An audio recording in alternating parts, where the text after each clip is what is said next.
the ultimate goal is concerned, I think none of us need have any apprehension. None of us need have any doubt. But my fear, which I must express clearly, is this. Our difficulty, as I said, is not about the ultimate future. Our difficulty is how to make the heterogeneous mass that we have today take a decision in common and march in a cooperative way on that road which is bound to lead us to unity. Our difficulty is not with regard to the ultimate. Our difficulty is with regard to the beginning. Mr. Chairman, therefore, I should have thought that in order to make a start, in order to induce every party, every section in this country, it would be the act of greatest statesmanship for the majority party even to make a concession to the prejudices of people who are not prepared to march together. And it is for that I propose to make this appeal. Let us leave aside slogans. Let us leave aside words which frighten people. Let us even make concession to the prejudices of our opponents. Bring them in so that they may willingly join with us on marching upon that road, which, as I said, if we walk long enough, must necessarily lead us to unity. And if I therefore, from this place, support Dr. Jacob's amendment, it is because I want all of us to realize that whether we are right or wrong, whether the position that we take is consonance with our legal rights, whether that accords with the statement of May 16th or December 16th, leave all that aside.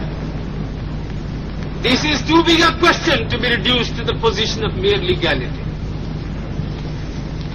It is not a legal question.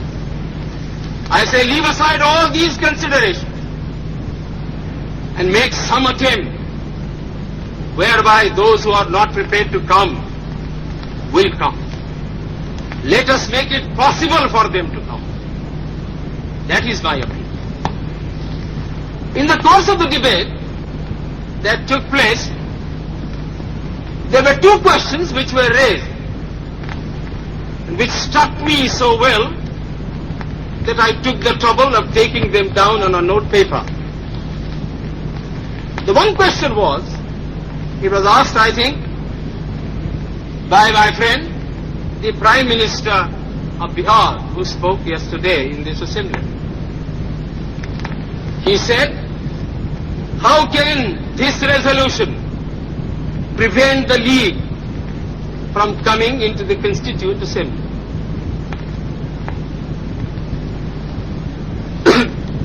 Today, my friend Dr. Shyam Prasad Mukherjee asked another question. Is this resolution inconsistent with the Cabinet Mission's proposal?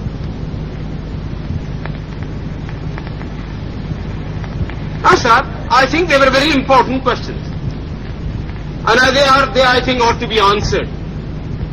And answered categorically. I do maintain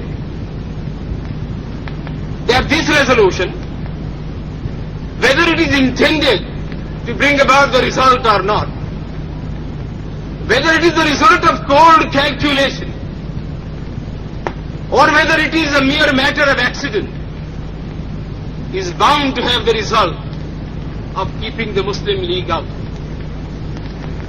And I'll substantiate what I said. Sir, I invite your attention to paragraph 3 in the resolution, which I think is very significant and very important. Paragraph 3 envisages the future constitution of India.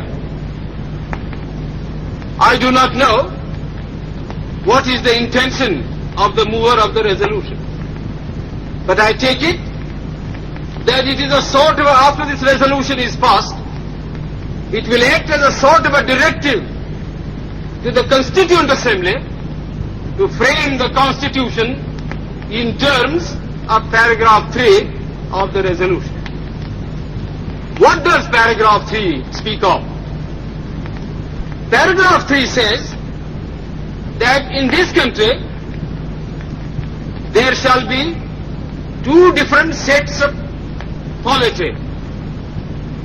One at the bottom, the autonomous provinces or the state, or such other areas as care to join a united India.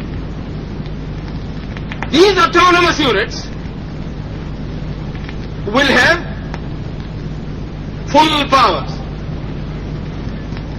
They will have also residuary powers. At the top and over the provincial units, there will be a union government having certain subjects for legislation, for execution and for administration.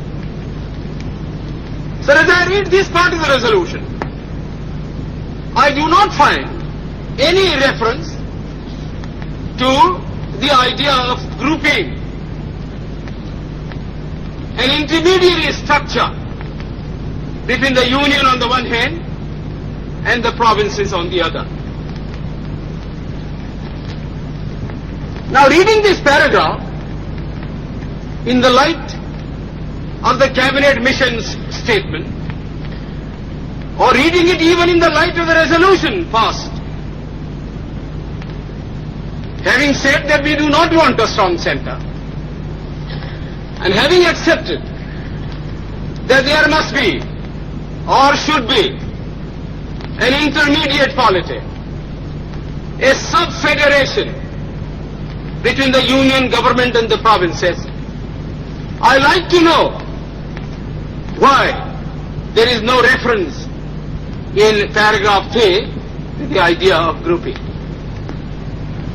I quite understand that the Congress Party, the Muslim League and His Majesty's government is not ad idem on the interpretation of that particular idea about grouping. But I always thought, and I will be prepared to stand corrected if it's shown that I am wrong, that at least it was agreed by the Congress Party that if the provinces who are to be within the different groups consent to form a union or a sub-federation, the Congress would have no objection to that proposal. I believe I am correct in interpreting the mind of the Congress Party. So the question that I ask is this: why did not the mover of this resolution make reference to the idea of having a union of the provinces or a group of provinces on the terms on which he and his party was prepared to accept? Why is the idea of union completely effaced from this resolution?